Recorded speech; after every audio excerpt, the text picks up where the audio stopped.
With Radio Algeria International, you will not miss a single major political or economic event. Radio Algeria International, our voice in the world.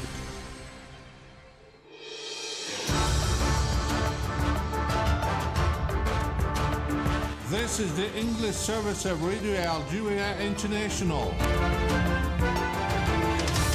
It's time for the news. Algeria is commemorating today the National Memory Day, marking the 79th anniversary of the massacres of the 8th May 1945. Algeria has condemned in the strongest terms the military operations carried out by the Zionist occupation forces in the town of Rafah in the southern Gaza Strip in preparation for a ground offensive in the Palestinian area, according to a statement issued by the Minister of Foreign Affairs and the national community abroad.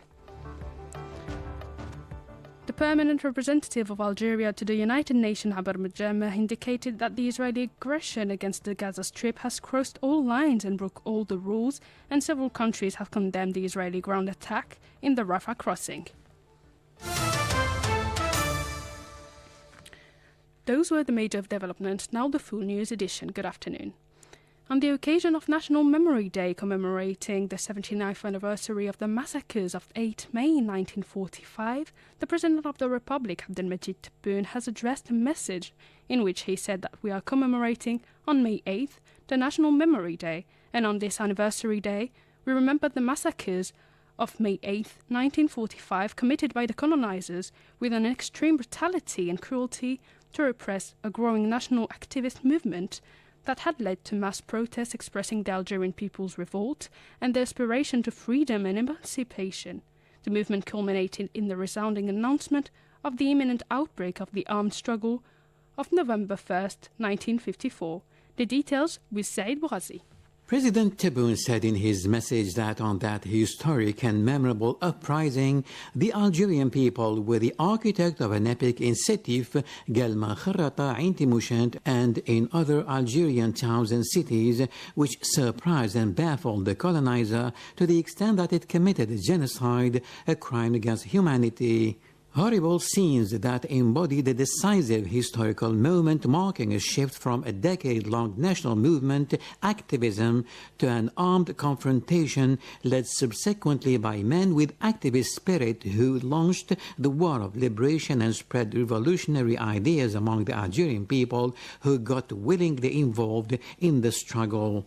We have made the anniversary of the massacres of 8 May 1945, said President Tebboune, in which 45,000 people lost their lives, a National Memory Day in tribute to the national movement process rich in struggles from generation to generation since the colonizer trod our land. The demonstrations of 8 May 1945, among the bloodiest chapters of modern history, confirmed in the most obvious way the rejection of colonialism and the attachment to freedom and dignity. They also showed the sacrifices and tragedies endured by the colonized people as a price to pay to get rid of injustice and domination and for the recovery of national sovereignty, he added. The President of the Republic said that the state's interest in the issue of memory is based on the national responsibility in preserving the glorious legacy of many generations and stems from the nation's pride of its honorable history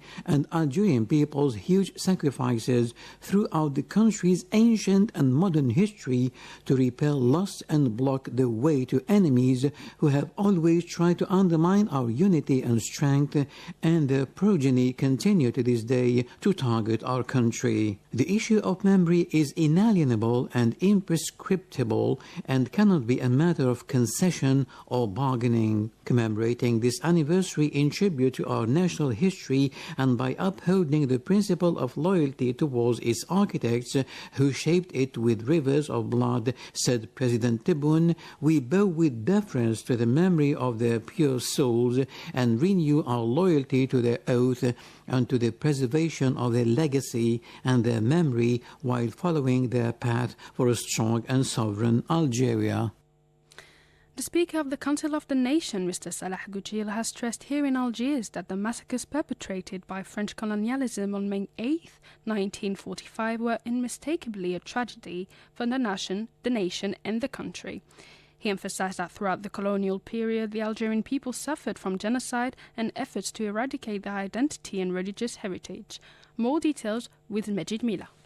Speaking at a conference at Jama Al Jazair to mark the National Memory Day and the 79th commemoration of the May 8, 1945 massacres, Goujil elaborated on how these events were a tragedy for the nation and the country, highlighting the inseparable connection between religion and the struggle for the homeland. He recounted significant episodes of the glorious war of liberation and the resistance against the French colonizers, detailing their repressive tactics and attempts to erase the Algerian national identity and religious heritage.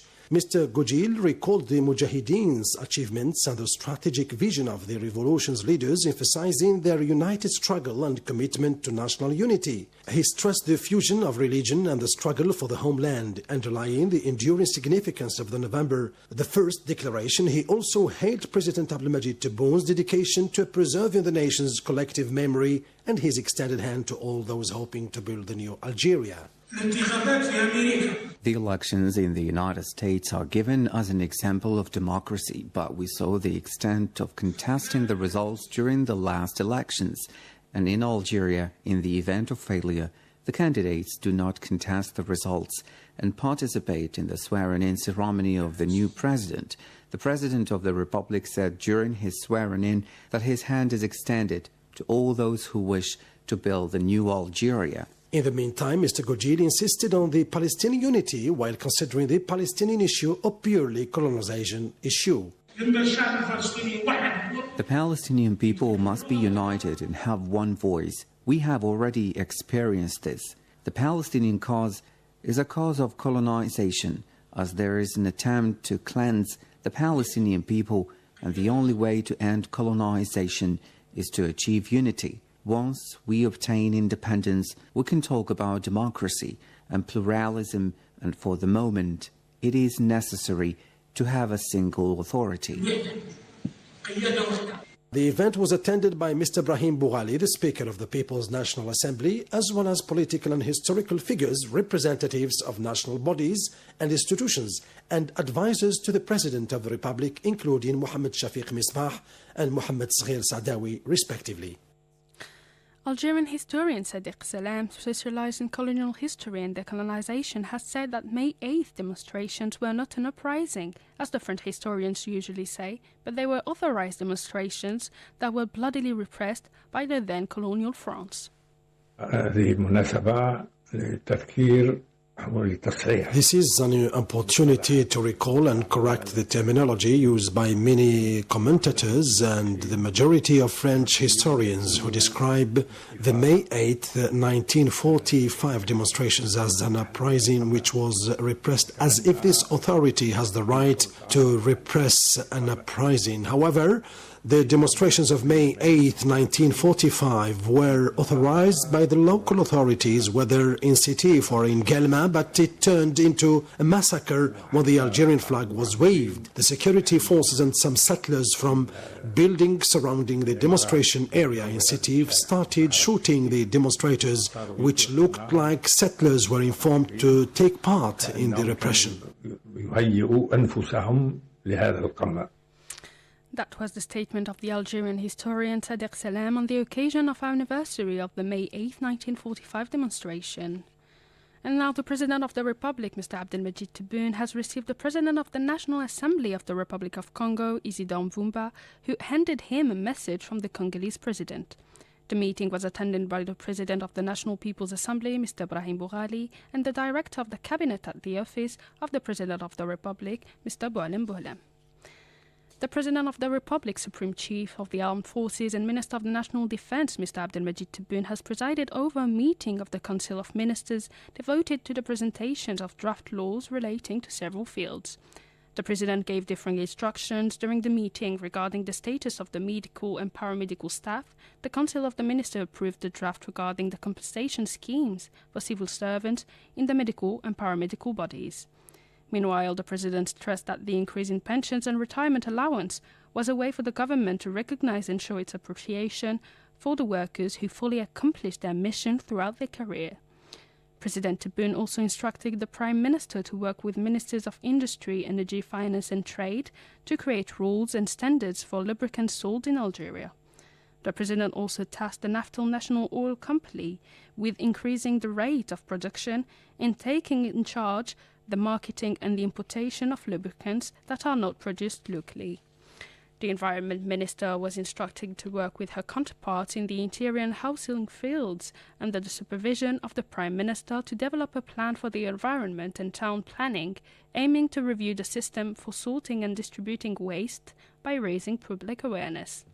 With regard to monitoring the progress of the digitization process, the President of the Republic ordered that greater attention should be paid to cybersecurity in the digitization process. Finally, the President instructed the Labour Minister to accelerate the application of the new laws on the right of trade unions to exercise their union action. Algeria has condemned the strongest terms the military operation carried out by the Zionist occupation forces in the town of Rafah in the southern Gaza Strip in preparation for a ground offensive in the Palestinian area. Jamal Salmani has the details. In a statement, the Ministry of Foreign Affairs and the national community abroad said this extremely dangerous escalation, which augurs an unprecedented death toll and a major humanitarian disaster, confirmed that the Zionist occupation intends to continue implementing its plans to exterminate Palestinians and forcibly displace those who remain, adding that the occupation thus demonstrates that it rejects the international community's call to speed up the implementation of an immediate and permanent ceasefire and to launch a political process guaranteeing the establishment of an independent and sovereign Palestinian state as a just, lasting and definitive solution to the conflict. Algeria called on the international community to act urgently, immediately and firmly to put pressure on the colonial force and to stop providing it with the means to continue its tyranny and aggression against innocent Palestinians for more than 7 months, warning that the continuation of the Zionist aggression and the possibility of a major escalation with a military ground offensive on Rafah could have serious repercussions that could compromise the future of peace and security in the entire region for decades to come. Several countries have condemned the Israeli entity attack against the city of Rafah. Indonesia condemned the Israeli occupation attack against Rafah and the forced takeover of the Palestinian side of the Rafah crossing. Indonesian Foreign Affairs Ministry stressed that any attempt to forcibly transfer or expel Palestinians, including from Rafah, was unacceptable and amounted that the ultimate crime against humanity. Meanwhile, the Qatari Foreign Ministry strongly condemned the Israeli occupation's bombing of Rafah, urging for international action to stop the occupation's invasion of Rafah and to provide full protection for civilians. Earlier, the Russian Deputy Foreign Minister Mikhail Bogdanov added that for his part, the Israeli occupation offensive in the city would lead to a humanitarian disaster. The African Union has condemned the incursion by the Zionist occupying army into Rafah in the south of the Gaza Strip and called on the international community to stop the deadly escalation, the Continental Organization said in a statement. The chairman of the African Union Commission, Moussa Faki Mohammed, expressed his extreme preoccupation with the war being waged by the Zionist entity in Gaza, which is causing martyrdom and systematic destruction of human life. The UN Security Council has held a behind-closed-doors consultations meeting at the request of Algeria on the mass graves discovered in the Gaza Strip. More in this report by Jamal Salmani. This meeting held yesterday came following the discovery of mass graves in Khan Yunis, in the southern part of the Gaza Strip, where nearly 400 bodies were found, the majority of whom were women, children and health personnel. The meeting, which was marked by 2 briefings presented by Special Rapporteur on the situation of human rights in the Palestinian territory, Francesca Albanese, and by the UN High Commissioner for Human Rights, Volker Turk, was the occasion to evoke in detail the blatant violations of the Israeli occupier. The permanent representative of Algeria to the United Nations, Ammar Benjama, indicated during this meeting that the Israeli aggression against the Gaza Strip has crossed all lines and broke all the rules.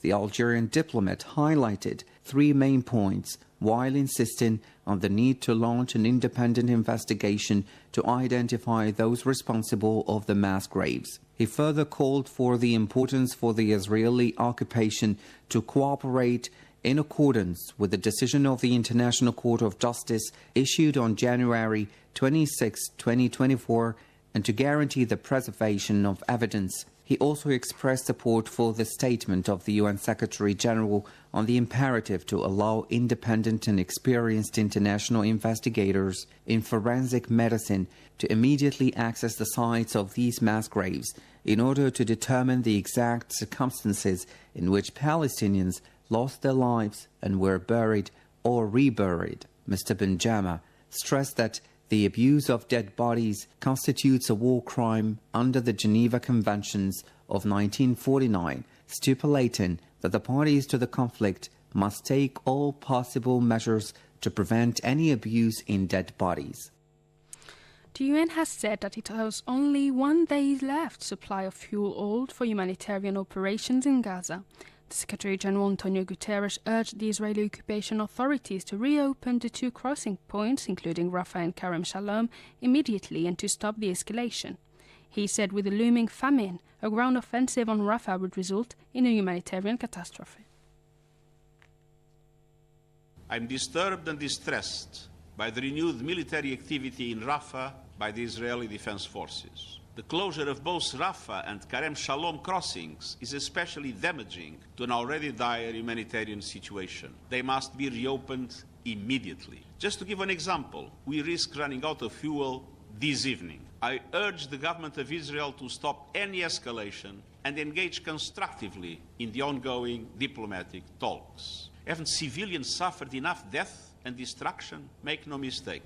A full-scale assault on Rafah would be a human catastrophe. Countless more civilian casualties. Countless more families forced to flee yet again with nowhere safe to go, because there is no safe place in Gaza. That was the UN Secretary-General Antonio Guterres.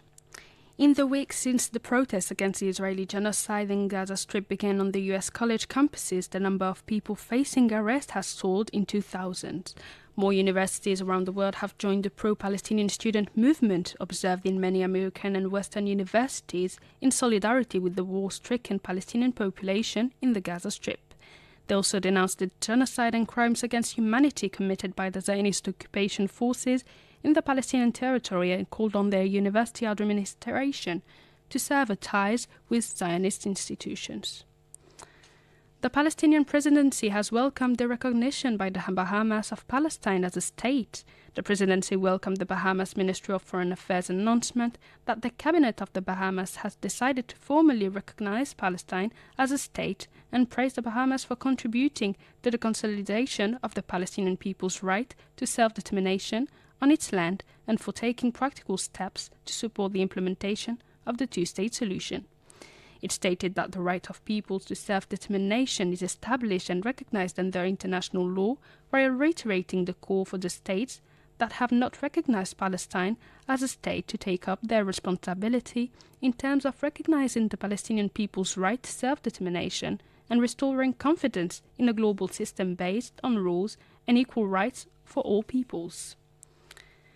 The meeting of the the meeting of the Algerian-Tunisian Joint Commission of Custom Cooperation has been held under the chairmanship of the Director General of Algerian Custom, Major General Abdelhafid Bakhouch, and his Tunisian counterpart, Zohair Merji, in implementation of the Convention on the exchange of administrative assistance between the two countries in custom matters. The purpose of the meeting wishes to assess the level of cooperation between the two countries' customs services and to examine ways and means of ensuring the smooth flow of goods and travelers across the border took place in the headquarters of the General Directorate of Algerian Customs, DGD, in the presence of the Tunisian delegation, central executive from the Directorate General of Customs, and representative of the Ministry of Foreign Affairs and the national community abroad, as well as the ambassador of the Republic of Tunisia to Algiers, Ramdhan El Fayed. The 12th session of the Algerian-Turkish Joint Commission for Economic, Scientific and Technical Cooperation is to be held today in Ankara, Turkey, under the co-presidency of the Minister of Energy and Mines, Mohamed Erkeb, and the Turkish Minister of Family and Social Services, Mahinir Özdemir. The session held under the Economic, Scientific and Technical Cooperation Agreement concluded between Algeria and Turkey on October 20, 1983, will enable the two countries to assess the state of this cooperation since the last meeting held in Algiers early November 2021. Arab journalists and writers have called in Algiers during a conference on the media and resistance to occupation for uniting media efforts to support the Western Sahara cause, which after a half-century is still suffering from a media blackout imposed by the Moroccan occupation, which adopts the same colonial strategy of the Zionist entity. That's it for our news bulletin. Algeria is commemorating today the 79th anniversary of the massacres of May 8, 1945. I invite you here to listen to a special program dedicated to this event.